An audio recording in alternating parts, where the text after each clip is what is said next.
Well, first off, I want to say thank you for dressing up today. Shows a I sent you an email and I said, don't wear anything nice. hoodie.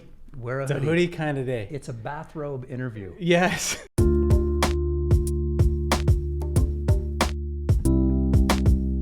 So today I want to talk about digital advertising, and I really want to help, prospective companies that are looking to hire an agency.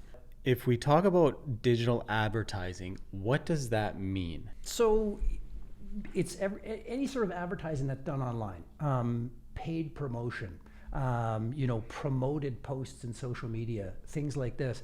One of the best ways, I think, to describe digital advertising is to say the types of advertising that it is not.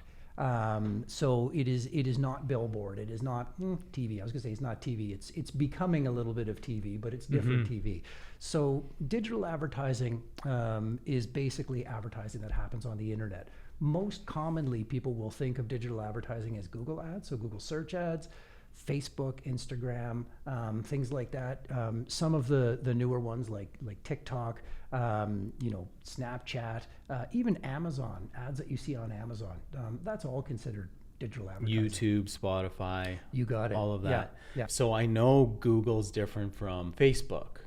Different objectives, different ways of digitally advertising. Can you explain the psychology behind a Google? Sure.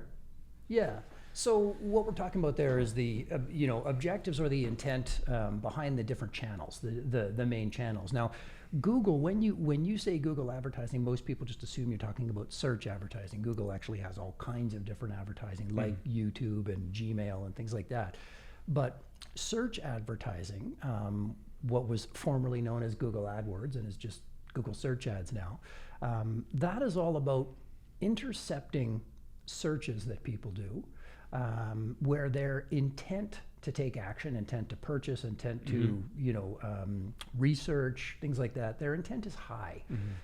So someone says, I want to buy, looking for running shoes, show me the latest Adidas sneakers, things like that. You can put an ad in front of them, right? It can be triggered based on sneakers, based on Adidas sneakers, things like that.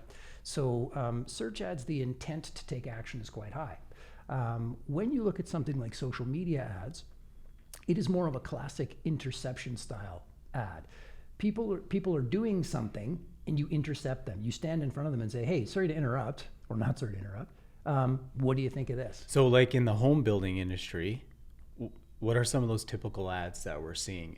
Oh, so, we obviously run a lot of ads for home builders. And so what we will do is we will talk about the new builds, the new communities, talk about the differentiating features of our clients' builds, the housing, the different types of properties that they have on the market, or their quick possessions, things like that. But the way in which you target on social media is different than search. With search, you target on what people are searching on. In social media, you target based on their behaviors, based on their interests. So Facebook, for example, collects a creepy amount of data about people. Despite Apple's latest iOS updates that's blocked a lot of stuff, Facebook still collects a lot of data.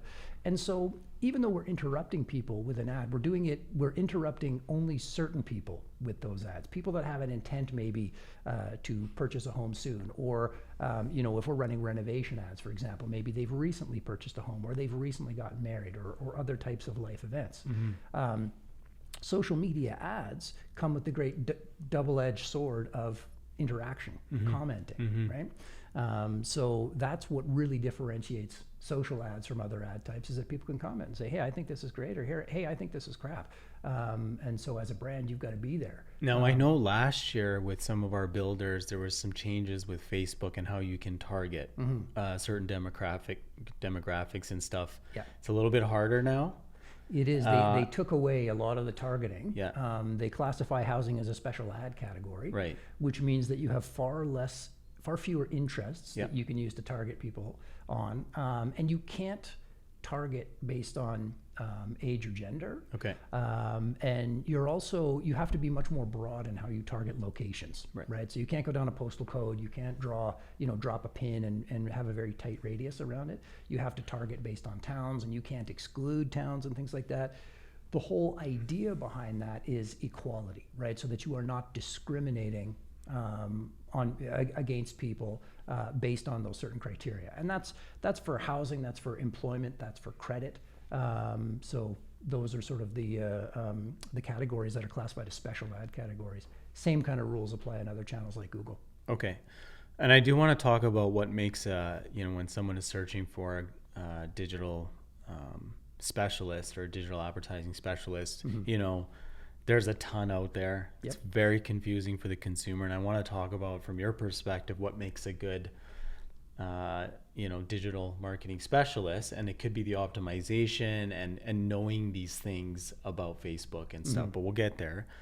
So sometimes I get calls and people say, well, I want to do social media, and I have to kind of ask, probe a bit and ask the question, well, hold on, what is your intent? And then they say ads, and I'm like, okay, hold on, are we talking organic social media that you're looking service for, or digital ads?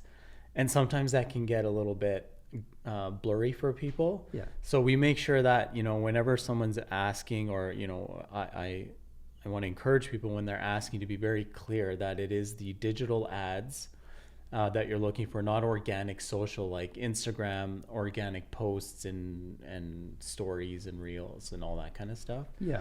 Well, I have a comment on that. Sure. Because I used to be in the web development world, and people would come with similar situations. They would come with a desire. They say, I want this, I want X. Right. And so I've often equated that to walking into a doctor's office with a self-diagnosis. Yeah, I talk about this all the time. Someone walks into the doctor's office and says, I need surgery on my knee.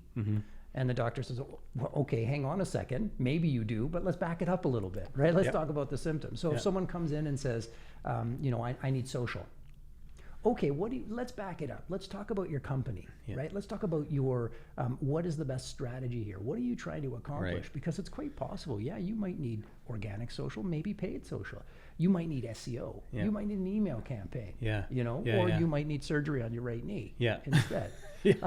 So, that, I think, to your previous question that you said we would get to, that's, I think, one of the elements of a good digital strategist. Okay. Is someone who will respect when a client says, I need X, I need Y, but then back it up and say, okay, but let's talk about strategically, what are you trying to accomplish here? And that's why we love having you on our team, because you literally do take the clients through this discovery process where a brief is then generated, and it's a very clear intent after you go through all your questions. LinkedIn's another really popular place to advertise. It's different. So you really got to know what messaging and what you're doing on those. But what is the most expensive? The most expensive place to advertise? Yeah. I'll give you the actual. Or is that the right question? No, it's a good question, but there's two ways to answer it, right? There's sort of the high-minded answer is the most expensive place to advertise is where your customers are not. Right. Right. So you're just wasting your money. Right. But honestly, the most expensive place to advertise, in my experience, is LinkedIn. Yeah. Now, there are ways that, LinkedIn doesn't just have one ad type. They have different ad types, and they come at different costs. But LinkedIn is going to be awesome. It is not awesome yet. It is going to be awesome. It has this unique ability to target people based on their career, their job, their industry, which is what so many businesses need and want. And it's the right way to target. It's just that the way in which those people use LinkedIn, a lot of times they don't think ads. They don't respond as well to ads. And as a result, every click that you get, you might be paying $10 for it. Okay. Whereas in Google, you might pay $2. In Facebook, you might pay $1. Right. Right. And ostensibly, the targeting is just as good in the other channels. Again, with the caveat that LinkedIn has this great ability to target just based on jobs. But yeah, I can't wait for the day that LinkedIn is better. And it's getting there. I've been seeing costs come down. Okay. But that's just costs. I haven't seen massive amounts of conversions yet, and I think it works well for certain clients in certain situations.